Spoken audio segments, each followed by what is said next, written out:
Hello dear students. आज की class पूरी तरह से एप्लीकेशन ऑफ कोलरास लॉ पर है। कोलरास नियम का अनुप्रयोग। हम इस नियम की सहायता से विद्युत अपघट्य एवं उनकी चालकता से संबंधित कौन कौन सी प्रॉब्लम्स को सॉल्व कर सकते हैं, कौन कौन से ऐसे कुछ फार्मूले हम इससे निकाल सकते हैं जिससे चालकता संबंधी कुछ प्रश्नों के उत्तर हमें मिल सकें। इसी को हम कहते हैं अनुप्रयोग। आज पूरी तरह से अनुप्रयोग पर यह वीडियो रहेगा और उसका लास्ट में हम देखेंगे ट्रांसपोर्ट नंबर, अभिगमनांक क्या होता है, कैसा होता है। तो जिन विद्यार्थियों ने कोलरास नियम वाला पहला वीडियो नहीं देखा है वो उस वीडियो को ज़रूर देख लें ताकि उसके अनुप्रयोग को आप अच्छे से समझ सकें। कोलरास नियम क्या है, इसकी आवश्यकता क्यों पड़ी, इसको आप लास्ट वाला वीडियो जा कर के देख लीजिए और देखने के बाद आप इस वीडियो पर आएंगे तो आपको नियम क्या है वो समझ में आ जाएगा, उसका अनुप्रयोग आपको भी अच्छे से समझ में आएगा। तो चलिए शुरू करते हैं एप्लीकेशंस ऑफ कोलरास लॉ। कोलरास नियम का अनुप्रयोग जो सबसे महत्वपूर्ण और सबसे ज़्यादा जो कॉमन में पूछा जाने वाला जो एप्लीकेशन है वो होता है कि कुछ इलेक्ट्रोलाइट्स की चालकता आपको दिया हुआ रहेगा, दिए हुए ज्ञात चालकता के माध्यम से बिना एक्सपेरिमेंट के विद्युत अपघट्य की चालकता हम निकाल सकते हैं केवल मैथमेटिकली कैलकुलेशन के द्वारा। पहला एप्लीकेशन वही रहेगा। इसके द्वारा जो सूत्र दिया गया उन सूत्र में ऐसे हम रीअरेंज करते हैं कि हमको अज्ञात किसी विद्युत अपघट्य विलयन की चालकता हमें मैथमेटिकली फार्मूला से कैलकुलेट करके ही मिल जाता है। एग्जाम्पल देख लेते हैं। देखिए कुछ प्रश्न इस तरह से होते हैं कि सोडियम क्लोराइड HCl और सोडियम एसिटेट की अनंत तन्यता पर मोलर चालकता ये है, तो उसको एसिटिक अम्ल के लिए निकालिए। ये देखिए कुछ क्वेश्चंस, कुछ विद्युत अपघट्यों के लिए मोलर चालकता का मान निकाल के दिया हुआ रहता है। सोडियम क्लोराइड की मोलर चालकता इतना सीमेन सेंटीमीटर स्क्वायर पर मोल है, HCl के लिए इतना है, सोडियम एसिटेट का इतना है। तो एसिटिक अम्ल की अनंत तन्यता पर मोलर चालकता ज्ञात कीजिए। ये डेटा हमको दिया हुआ रहता है, उसको निकालना है एक्सपेरिमेंट किए बिना। तो इस तरह से दिया रहता है तो इसको हम क्या करते हैं, पहले इसको लिख लीजिए कि इसका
ये देखिए पहला अनुप्रयोग तो वही सूत्र है, दुर्बल विद्युत अपघट्यों के लिए अनंत तन्यता पर मोलर चालकता का निर्धारण करना या निर्धारण किया जा सकता है इस फार्मूले के हिसाब से। जो अभी हम लोग देखें वही फार्मूला है, मैं इसको ए बी मान लूँ। विद्युत अपघट्य है तो ए धनायन है, उसके अनंत तन्यता पर चालकता और ऋणायन की चालकताओं का योगफल। इस फार्मूला से हम किसी विद्युत अपघट्य की अनंत तन्यता पर मोलर चालकता निकाल सकते हैं। ये इसका एप्लीकेशन नंबर 1 है।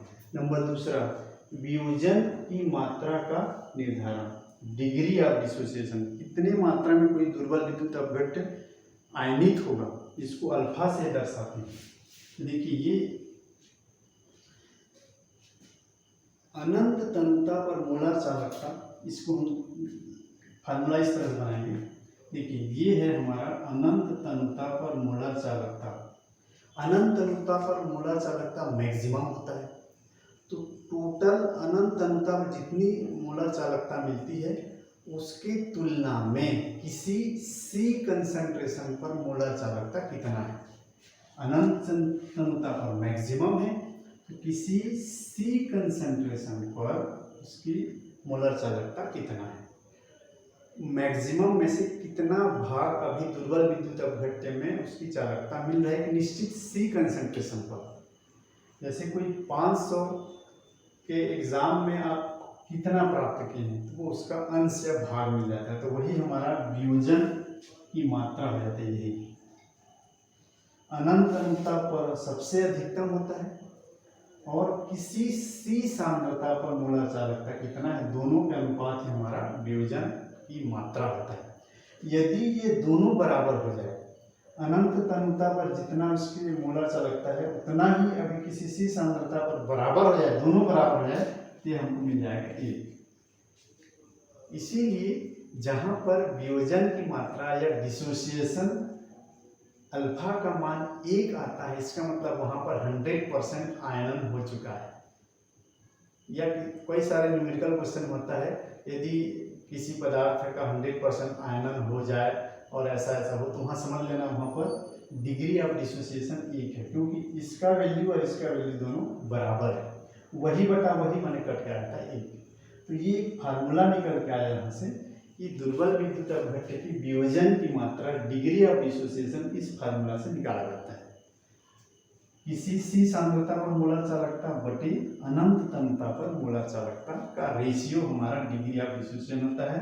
ये क्या हो जाता है, पूर्ण वियोजन की स्थिति है।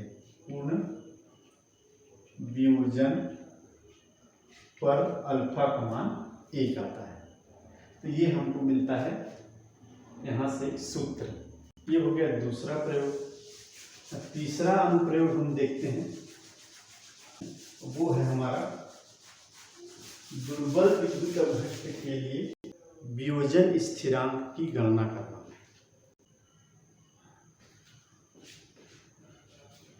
तीसरा है दुर्बल विद्युत अपघट्य के लिए वियोजन स्थिरांक की गणना करना। वियोजन स्थिरांक की गणना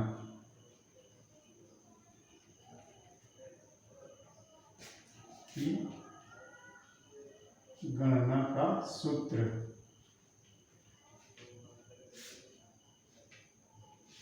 दुर्बल विद्युत अपघट्य के लिए ही लागू होता है। तो मान लेते हैं कोई एक दुर्बल विद्युत अपघट्य है, एसिटिक अम्ल ले लेते हैं, मान लेते हैं ये ले लेते हैं, CH3COO- आयन और H+ आयन में इस तरह से डिसोसिएट होता है, आयनित होता है। माना इसका प्रारंभ में 1 मोल है, अभी आयनित नहीं हुआ है। साम्यावस्था पर इसका मान लो अल्फा मात्रा।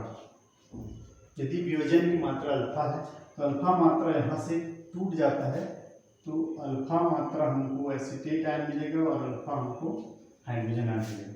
तो सांद्रता के पद में इसको हम बदल देते हैं। सांद्रता पदों में लिखने पर यहाँ पर सांद्रता के गुणा होंगे, सांद्रता के टर्म में इसको हम लिख दे रहे हैं ऐसा। ये देखिए अब चूंकि यहाँ पर एक गतिक साम्यावस्था स्थापित हो रहा है और गतिक साम्यावस्था स्थापित होने पर कहने मतलब ये उत्क्रमणीय अभिक्रिया है, तो उसके लिए द्रव्य अनुपाती क्रिया का नियम यहाँ पर लागू हो जाएगा, लॉ ऑफ मास एक्शन। और वहाँ पर लॉ ऑफ मास एक्शन क्या कहता है कि प्रोडक्ट के सक्रिय मात्राओं का गुणनफल बटे अभिकारक के सक्रिय मात्रा का गुणनफल एक कांस्टेंट होता है एट इक्विलिब्रियम ऑलवेज। तो यहाँ पर हम लोग क्या करेंगे, एक कांस्टेंट के लिख देते हैं, इसको हम लोग कहते हैं साम्यावस्था स्थिरांक। तो ये क्या लिखा था ऐसा, ये हम पिछली कक्षा में पढ़ चुके हैं। सक्रिय मात्रा, इसका सक्रिय मात्रा बड़े कोष्ठक में लिखा जाता है, इसको सक्रिय मात्रा दोनों का गुणनफल, जो भी प्रोडक्ट में रहेंगे उनकी सक्रिय मात्रा का गुणनफल बटे अभिकारकों की सक्रिय मात्राओं का गुणनफल। अब इसकी सक्रिय मात्रा इनको रख दो यहाँ पर, तो C alpha into C alpha बटे ये इतना है अभिकारक एसिटिक अम्ल के लिए इतने मोल्स बचे हुए हैं और इतने मोल्स में वो आयनित हो गए हैं। अब इसको हम लोग कैलकुलेट करते हैं, तो सी अल्फा का एक तो सी इसके साथ कट गया, सी अल्फा वर्ग बटे एक ऋण अल्फा बचता है। अब चूंकि दुर्बल विद्युत अपघटन फॉर वीक इलेक्ट्रोलाइट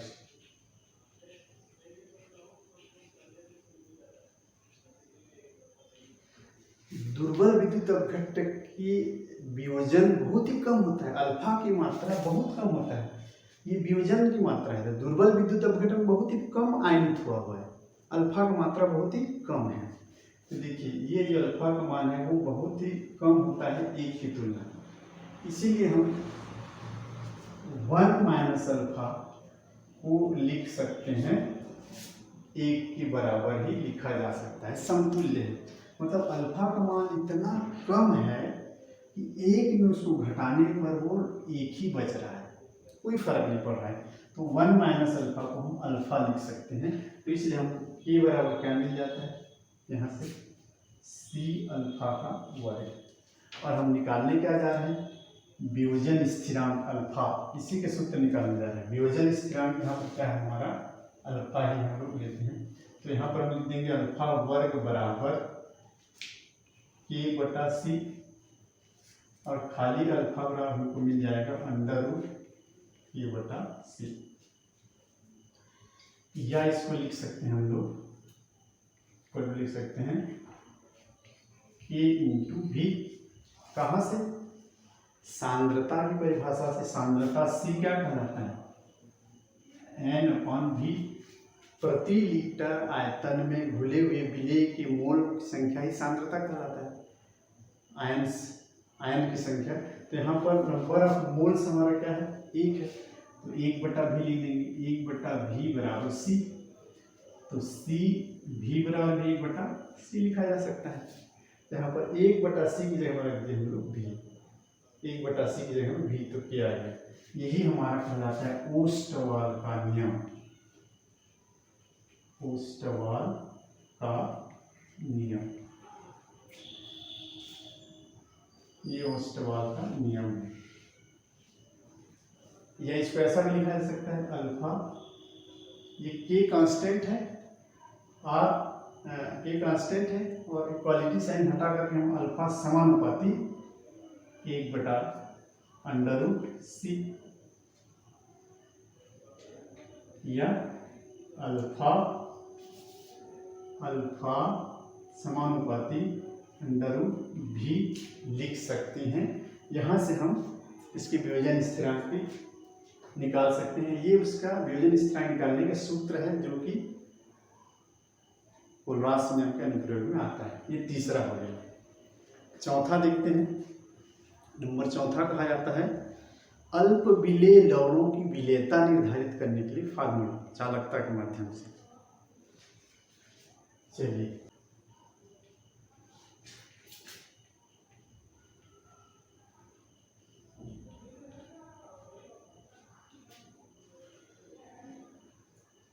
देखिए, अल्प विलेय जो कि पानी में लगभग अविलेय होते हैं, बहुत ही कम घुलते हैं, जैसे AlCl है,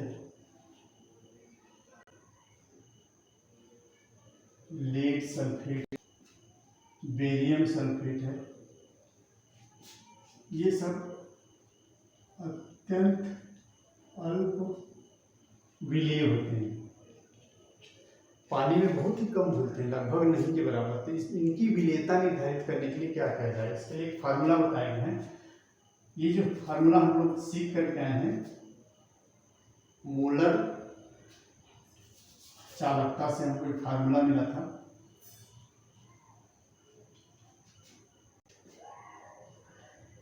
(1000/m). ये फार्मूला हम निकाले, इतने को हम लिख सकते हैं V, कप्पा इंटू V। तो इस फार्मूला से इसमें हम इसको लिख सकते हैं, क्योंकि ये दुर्बल विद्युत अपघट्ट हैं, तो दुर्बल विद्युत अपघट्ट के लिए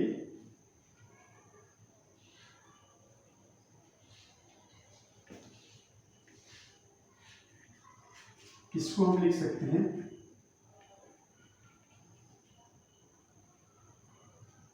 अनंत अनुता पर मोलर चालकता। इसको लिखा जा सकता है दुर्बल विद्युत अपघट्ट के लिए ऐसे, बराबर कप्पा इंटू V। तब यहां से हमको फार्मूला मिल जाएगा, ये सब this plus this, kappa into V। तो यहाँ पर से हमको जो V इक्वल टू निकालना चाहेंगे, तो V बराबर हमको मिल जाएगा ये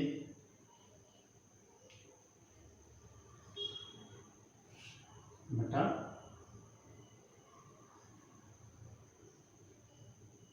m। ये इस तरह से इनकी आयनों की चालकता के माध्यम से हम उसका एक वॉल्यूम निकालेंगे। अब उस वॉल्यूम को अब हम लोग क्या कर लेते हैं, ये तो हो गया इतने ml में 1 मोल घुला हुआ है, क्योंकि मोलर चालकता क्या कहता है, 1 मोल बिलियन VmL में 1 मोल घुला होना चाहिए। तो इतना जो ml आया है, V का वैल्यू जो आया है इतना ml, इसमें 1 मोल पदार्थ घुला हुआ है। इसको हम इसके जगह में इसको लिख देता हूँ, थोड़ा सा शॉर्ट होने के लिए यहाँ लिख देते हैं इसको, इसकी जगह में मैं इसी को लिख दे रहा हूँ थोड़ा जल्दी हो करके, बटे के ये कप्पा है, ml में घुला है 1 मोल पदार्थ, तो 1000 ml में कितना घुला रहेगा, तो हो जाएगा इसके साथ 1000 बटे ये आ जाएगा हमारा बटे कप्पा ml, इतना मोल। तो कप्पा ऊपर चला जाएगा,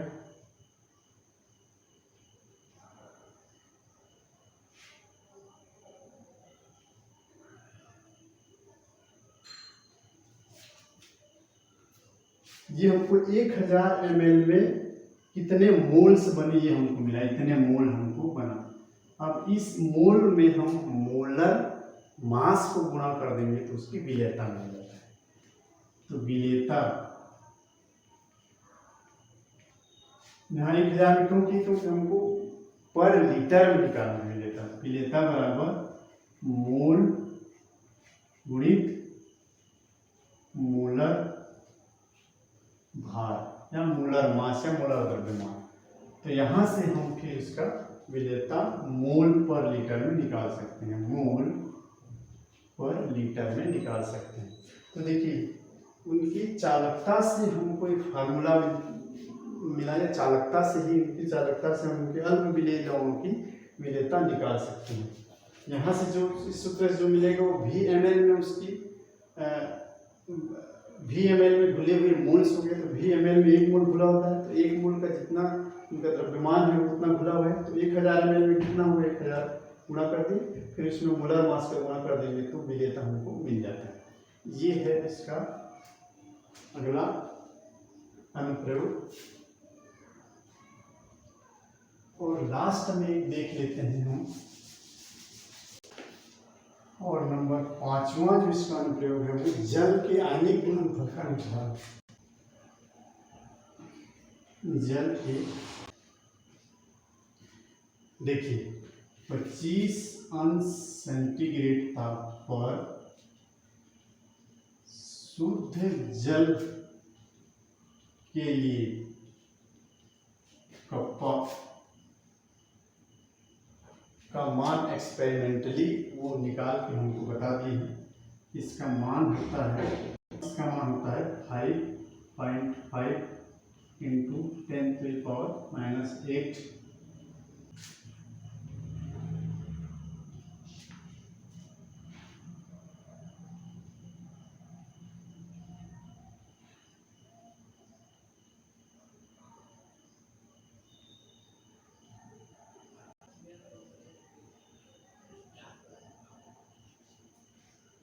देखिए एक्सपेरिमेंटली शुद्ध जल के लिए विशिष्ट चालकता निकाल के बता दिया है, हमारे लिए इतना होता है फिक्स। और इन दोनों हाइड्रोजन आयन H2 में आयन्स कैसे होते हैं हमारे, H+ आयन और OH- आयन। तो इस हाइड्रोजन आयन के लिए अनंत अनंता पर मोलर चालकता और हाइड्रोक्सिल आयन के लिए अनंत अनंता पर मोलर चालकता का योग निकाल के एक्सपेरिमेंटली बता दिया गया इतना होता है, वो हमको दे देना। अब इन दोनों वैल्यू से हम जल के आयनिक गुणनफल का मान निकाल सकते हैं। कैसे निकाल सकते हैं, एक फार्मूला है हमारा, अनंत अनंता पर मोलर चालकता बराबर हम जान चुके हैं कप्पा इंटू 1000 अपॉन मोलारिटी। अब इस फार्मूला में से मोलारिटी को इधर ले आते हैं,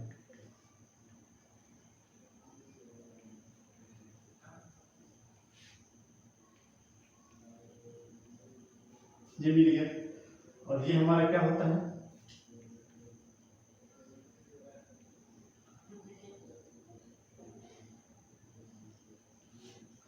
ये अभी हम लोग पढ़े पानी के लिए इस तरह से जाएगा H+ आयन और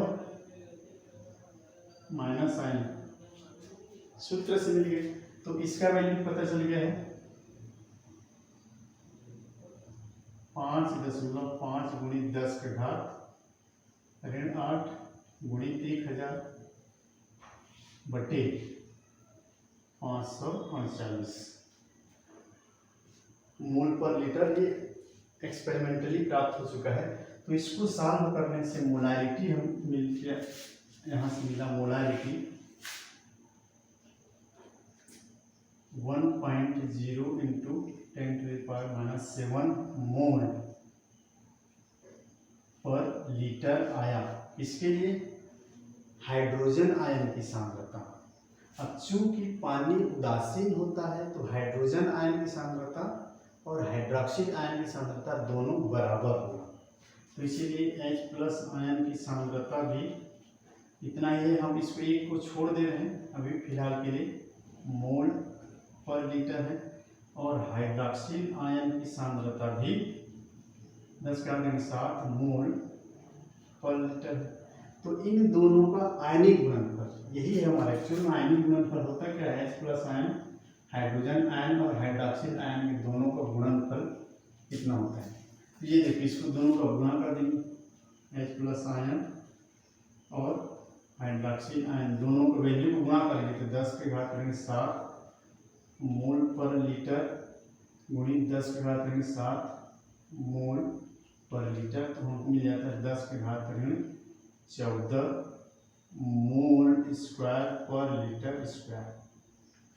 यही हमको ये निर्धारित करके दे दिए हैं, निकाला जा सकता है। इसको निर्धारित करके बता दिया गया है चालकता के माध्यम से हम जल के आयनिक गुणनफल का निर्धारण इस तरीके से कर सकते हैं। तो ये था इनका आखिरी अनुप्रयोग। अब एकदम लास्ट में हम थोड़ा सा देख लेते हैं ट्रांसपोर्ट नंबर। बोर्ड एग्जाम में बहुत ज़्यादा ये तो कभी पूछा ही नहीं जाता है, कंपटीशन एग्जाम में नीट जेईई में कभी कभार एक आध प्रश्न आता है ट्रांसपोर्ट नंबर, अभिगमनांक कहा जाता है हिंदी में। तो ट्रांसपोर्ट नंबर क्या है इसको थोड़ा देख लेते हैं।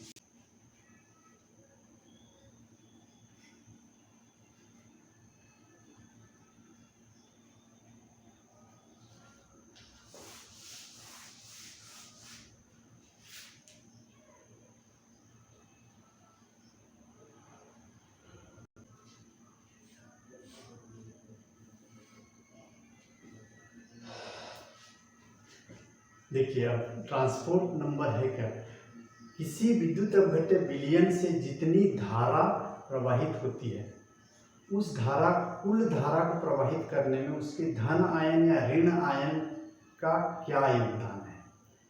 कुल धारा बहाने में धन आयन या ऋण आयन के योगदान या उसकी कितनी मात्रा में धारा उसके द्वारा लिया जाता है। जैसे कोई व्यक्ति सामान उठा के ट्रांसपोर्ट कर रहे हैं यहाँ से वहाँ, तो एक व्यक्ति कितना सामान उठा के एक जगह से दूसरी जगह ले जा रहा है तो उसका ट्रांसपोर्ट नंबर, कितना पैकेट उसने यहाँ से वहाँ ट्रांसफर करा है। तो धन आयन अपने साथ कितना चार्ज लेकर के वो घूम रहा है उसके हिसाब से उसकी धारा को ट्रांसपोर्ट करता हुआ माना जाएगा।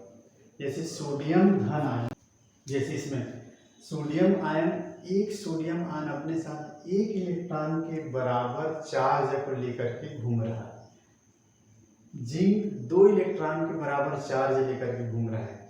एल्यूमिनियम 3 इलेक्ट्रॉन के बराबर चार्ज लेकर के घूम रहा है। तो इसके द्वारा कितना धारा बहाया जा रहा है, ट्रांसफर किया जा रहा है, कुल धारा में से उसका योगदान कितना है। जैसे 10 नंबर आपका एग्जाम हुआ है उसमें आप 8 नंबर पाते हैं, तो उस आपका योगदान 8 नंबर के ले रहा है। तो ट्रांसपोर्ट नंबर यही होता है कि कुल विद्युत अपघट्य विलयन के द्वारा जितनी धारा पास हो रही है, बहाई जा रही है, उसमें प्रत्येक आयन का हिस्सेदारी या योगदान कितना है। ट्रांसपोर्ट नंबर को T लिखा जाता है धन आयन के लिए। तो धन आयन के द्वारा उसका धारा बटे कुल धारा, ये देखिए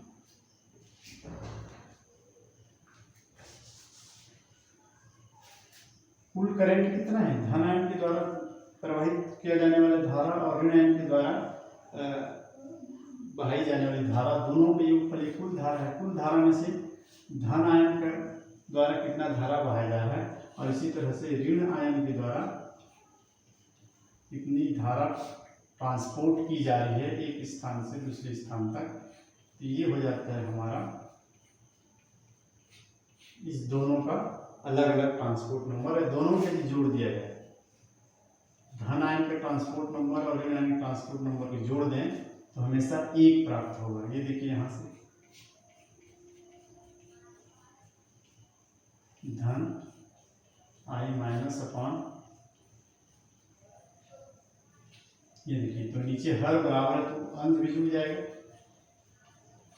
डिनोमिनेटर दोनों सेम है तो न्यूमरेटर भी जोड़ देते हैं।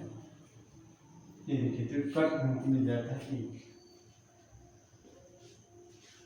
टोटल धारा का योगफल वही होता है जो दोनों के अलग अलग धारा होते हैं। तो इसी को कहा जाता है ट्रांसपोर्ट नंबर। धन आयन या ऋण आयन के द्वारा कितना धारा ट्रांसपोर्ट कर रहा है, तो कुल धारा में से उसका अंश कितना है वही उसका ट्रांसपोर्ट नंबर कहलाता है। तो इस तरीके से आज का वीडियो होता है समाप्त। मिलते हैं अगले वीडियो पर, तब तक के लिए गुड बाय, गुड लक।